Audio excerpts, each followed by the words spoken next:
ಒಬ್ಬ ಮಹಿಳೆ ಪ್ರೆಗ್ನೆಂಟ್ ಆದಾಗ ಆಕೆಯ ವಯಸ್ಸು ಜಾಸ್ತಿ ಇದ್ರೆ ಮಗುಗೆ ಏನಾದರೂ ತೊಂದರೆ ಆಗುತ್ತಾ? ಬನ್ನಿ, ಈ ವಿಡಿಯೋದಲ್ಲಿ ನಾನು ನಿಮಗೆ ತುಂಬಾ ಸರಳವಾಗಿ ತಿಳಿಸ್ಕೊಡ್ತೀನಿ.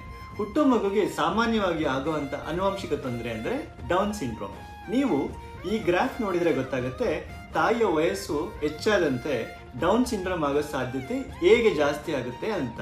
ಉದಾಹರಣೆಗೆ ನೀವಿಲ್ಲಿ ನೋಡ್ಬೋದು, ತಾಯಿಯ ವಯಸ್ಸು 25 ಇದ್ರೆ ಹುಟ್ಟೋ 1000 ಮಕ್ಕಳಲ್ಲಿ ಒಂದು ಮಗುಗೆ ಡೌನ್ ಸಿಂಡ್ರೋಮ್ ಆಗೋ ರಿಸ್ಕ್ ಇರುತ್ತೆ. ಅದೇ ರೀತಿ ತಾಯಿ ವಯಸ್ಸು 35 ಆಗಿದ್ರೆ ಹುಟ್ಟೋ 250 ಮಕ್ಕಳಲ್ಲಿ ಒಂದು ಮಗುವಿಗೆ ರಿಸ್ಕ್ ಇರುತ್ತೆ. 40ನೇ ವಯಸ್ಸಲ್ಲಿ ಹುಟ್ಟೋ 70 ಮಕ್ಕಳಲ್ಲಿ ಒಂದು ಮಗುವಿಗೆ ಡೌನ್ ಸಿಂಡ್ರೋಮ್ ಆಗೋ ರಿಸ್ಕ್ ಇರುತ್ತೆ. ನೀವು ಗಮನಿಸಿದ್ರೆ ತಾಯಿಯ ವಯಸ್ಸು 35 ಆದ ನಂತರ ಡೌನ್ ಸಿಂಡ್ರೋಮ್ ಆಗೋ ಅಪಾಯದ ಮಟ್ಟ ಹೇಗೆ ತೀವ್ರವಾಗಿ ಜಾಸ್ತಿ ಆಗುತ್ತೆ ಅಂತ. ಈ ರಿಸ್ಕ್ ಅನ್ನೋದು ಪ್ರೆಗ್ನೆಂಟ್ ಇರುವಾಗಲೇ ಕೆಲವು ಹಂತದಲ್ಲಿ ಪತ್ತೆ ಹಚ್ಚಬಹುದು. ಅದು ಯಾವಾಗ ಅಂದರೆ 12ನೇ ವಾರದಲ್ಲಿ, 20ನೇ ವಾರದಲ್ಲಿ ಮತ್ತು 40ನೇ ವಾರದಲ್ಲಿ. ಆದ್ರಿಂದ ಮೊದಲನೇ 3 ತಿಂಗಳಲ್ಲಿ ನಾವು ಮಾಡೋ NT ಸ್ಕ್ಯಾನ್ ಬಹಳ ಮುಖ್ಯವಾದ್ದು.